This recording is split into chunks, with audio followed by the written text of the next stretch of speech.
69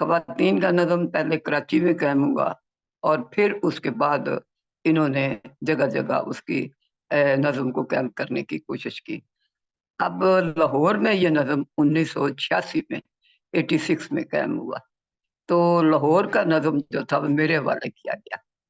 ہم بھی انہی اصولوں پہ پڑھا رہے تھے جن اصولوں کے مطابق تنظیم اساتذہ کام کر رہی تھی۔ دراصل تنظیم اساتذہ میں کام کرنے والے وہ دیندار اساتذہ جو قرآن و سنت کی تعلیم سے آگاہ اور اتباع سنت سے مزین تھے اور چاہتے تھے کہ اپنے شاگردوں میں وہی دینی جذبہ پیدا کریں۔ یہ جو ہے اسلام کا اپنا نظریہ پاکستان، اس سے بچوں کو آگاہ کریں، تو اس وجہ سے یہ تنظیم جو ہے وجود میں آئی۔ اس کا مرکزی پروگرام یا نقطہ یہی تھا کہ اساتذہ دین سے دور ہو رہے ہیں اور اپنے نظریہ پاکستان سے ناواقف ہو رہے ہیں، اسی وجہ سے یہ صورتحال پیش آئی ہے۔ لہذا ان دو کاموں کے اوپر ہمیں بہت زیادہ زور دینا چاہیے۔ اس طرح پھر جگہ جگہ اس کی شہادت جب قائم ہوئی، لاہور میں اس کا نظم جو تھا وہ قائم کرنے کی ذمہ داری مجھے دی گئی۔ میں نے اس وقت 1986 سے لے کر 2004 تک اس کا اپنا نظم جو تھا وہ میں چلاتی رہی۔ پھر اس کے بعد میرا شعبہ تبدیل ہو گیا، نظم میں نے دوسروں کے حوالے کیا، نوجوان اساتذہ کے، اور ریسرچ سیل جو تھا تنظیم کا وہ مجھے دے دیا گیا۔ تو ریسرچ سیل کی جو ذمہ داری نبھاتی رہی ہوں، پچھلے سال میں نے اس ذمہ داری سے بھی استعفیٰ دیا کیونکہ اب میری صحت اس قابل نہیں رہی۔ تو بہرحال تنظیم کے تحت میری کئی کتب شائع ہوئی ہیں تو تنظیم کے پلیٹ فارم سے، اور تنظیم کا جو تھا نا خواتین کا نظم، ان کا جتنا بھی ریسرچ سیل کا کام ہے نا وہ سارا تقریباً میرا ہی کیا ہوا ہے۔ آپ ماہر تعلیم ہیں، تو آپ کے خیال میں اساتذہ کی تربیت میں کن باتوں کا خیال رکھنا ضروری ہے؟ میرے اصل میں دو شعبے ہیں میری یعنی ریسرچ کے، ایک تو خواتین کا شعبہ ہے اور ایک ہے تعلیم کا شعبہ۔ تو اساتذہ کی تربیت میں جس چیز کو اہمیت حاصل ہے وہ یہ ہے کہ قرآن و سنت کی بالادستی پر ان کا ایمان ہو، یقین ہو، خود صحیح عقیدہ رکھنے والے، عقیدہ توحید پہ چلنے والے ہوں، اتباع سنت کے پابند ہوں، پھر وقت کے پابند ہوں، وقت کو ایک قیمتی دولت سمجھے، اپنے مشن سے ان کو لگن ہو، اپنی ذمہ داری کو خوب نبھانے والے ہوں، اس کے لیے جدید ترین سیاسی حالات سے بھی واقف ہوں، تعلیمی معاملات سے بھی آگاہ ہوں، اور موجود مسئلے کے متعلق بھی ان کو قرآن و سنت کی سے آگاہی حاصل ہو۔ گویا تنظیم اساتذہ کا استاد جو ہے وہ وسیع مطالعے کا حامل ہوتا ہے اور صحیح مسلمان بننے کی کوشش کرتا ہے۔ یہ مطالعہ جو ہے یہ استاد کا اسلحہ ہے، اس اسلحے کے بغیر کوئی استاد کا رہنے کے لائق نہیں ہے۔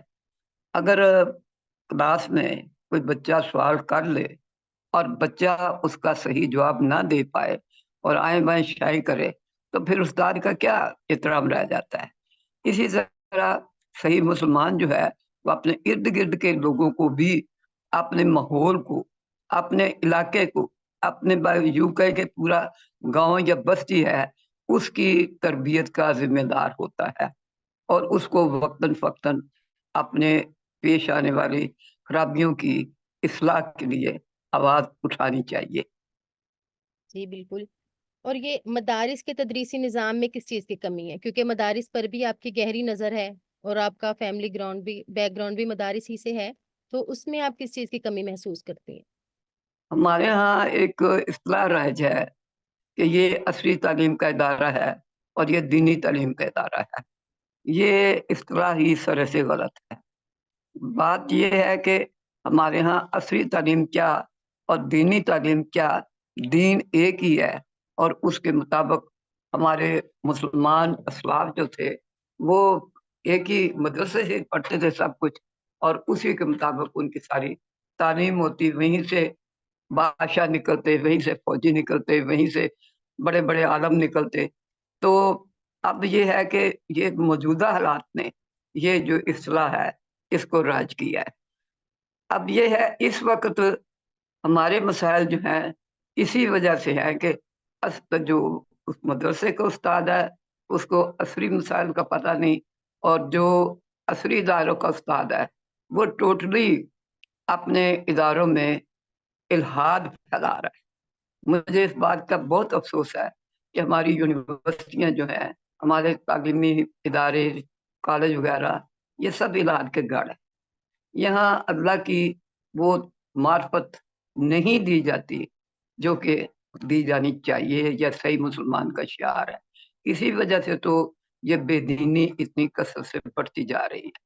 تو وہاں کلاس میں بات شروع ہوتی ہے تو پہلے کوئی بھی کسی چیز پہ ڈسکشن ہو، وہ کہتے ہیں جی یہاں آپ نے نہ سیاست کو ساتھ لانا ہے اور نہ دین کو ساتھ لانا ہے، بس ہم نے آزاد ماحول میں آزاد ڈسکشن کرنی ہے۔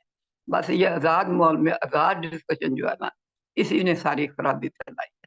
تو پھر ہمارا جو استاد ہے نا، اس کا دینی مدارس کا، اس کو یہ جو جدید مسائل ہے نا، ان کے ساتھ واقفیت ہونی چاہیے کہ ہمارے ہاں کیا کیا کس انداز میں کفر پھیلایا جا رہا ہے۔ میں تو اس کو یہی کہوں گی، کفر پھیلایا جا رہا ہے۔ وہ خدا کا انکار ہی کر رہے ہیں ٹوٹتے۔ ہر چیز کی بنیاد یہ سے ہے کہ جی فطرت نے یہ سخت کی ہے، اور فطرت نیچر کے مطابق یہ سارے کام ہو رہے ہیں۔ تو پھر ان میں یہ ہے کہ مدارس کے استاد کو اس کی ذمہ داری بہت گہری ہو گئی ہے کہ ہم جتنی زیادہ آندھی آئے اتنا ہی زیادہ گھر کی خاتون صفائی کرتی ہے اور اپنے گھر کو صاف کرتی ہے۔ جتنے زیادہ اس طرح کے طوفان آئیں مغربی ثقافت کے، مغربی تعلیم کے، مغربی نصاب کے، اتنی ہی ہماری ذمہ داری بڑھ جاتی ہے۔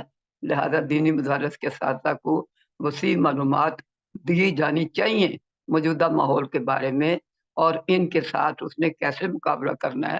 اور میں نے تو دیکھا ہے کہ قرآن پاک ہی آپ پڑھائیں، قرآن پاک ہی کے ذریعے موجودہ ماحول کا مقابلہ جو ہے وہ صحیح طرح کیا جا سکتا ہے۔ باقی آپ کا سوال یہ تھا کہ فرق کیا ہے دینی اداروں میں اور دینی اداروں میں گھٹن ہے، اور جو اپنا عصری ادارے ہیں ان کے اندر بہت زیادہ آزادی ہے۔ تو دینی اداروں میں جو گھٹن ہے اس کی وجہ ایک تو چھوٹی جگہ پہ ہوتے ہیں وہ ادارے، تو جتنی اس کی جگہ کی تنگی ہے اتنی ہی ذہن میں بھی تنگی ہو جاتی ہے۔ دوسری وجہ یہ ہے کہ مسل کی اختلافات جو ہیں انہوں نے بھی فرق ڈالا ہے، اس کی وجہ سے بھی گھٹن ہے۔ پھر یہ جو گھٹن ہے ایک اور استاد کے جو وسائل ہیں دینی مدارس کے، ان کی جو تنخواہیں ہیں وہ اتنی کم ہیں، اور اس کے مقابلے میں عصری مدارس کے ان کی تنخواہیں اس کے مقابلے میں بہت زیادہ ہیں۔ یہ اس طرح کی بہت سی چیزیں مل کے نا انہوں نے دینی اداروں میں کچھ گھٹن پیدا کی ہے۔ ضرورت ہے کہ دینی ادارے وسیع رقبے پہ قائم کیے جائیں، اور ان کے استاد جو ہے ان کو دونوں قسم کی تعلیم دی جائے۔ عصری تعلیم بھی کم از کم وہ میتھ کو جانتے ہوں، کم از کم وہ انٹرنیٹ کے صحیح استعمال سے واقف ہوں، کم از کم وہ پروجیکٹر کے اوپر پڑھانا جانتے ہوں، نیٹ کی اوپر اپنی بات کو پیش کرنا جانتے ہوں۔ اس طرح کی ضرور کچھ نہ کچھ ہونے چاہیے مسائل۔ جی بالکل۔ اور ہمارے مدارس کا جو نصاب ہے اس کے متعلق آپ کی کیا رائے ہے کہ کیا نصاب کو کچھ مزید بڑھایا جائے یا یہ خواتین کے نصاب میں کچھ کمی کی جائے؟ کتابیں زیادہ ہیں، اس کے بارے میں آپ کی کیا رائے ہے؟ مجھے نصاب کا قطن پتہ نہیں ہے اس وقت جو آپ کا نصاب ہے۔ میں تو اتنی بات کہنا چاہوں گی کہ دیکھیں اسکولوں میں جو بھی ہے صورتحال، ایک 5ویں کا بچہ اٹھتا ہے ایک اسکول سے، جی دوسرے اسکول میں داخل ہوتا ہے جا کے، تو وہ اس کو چھٹے میں قبول کر لیتے ہیں۔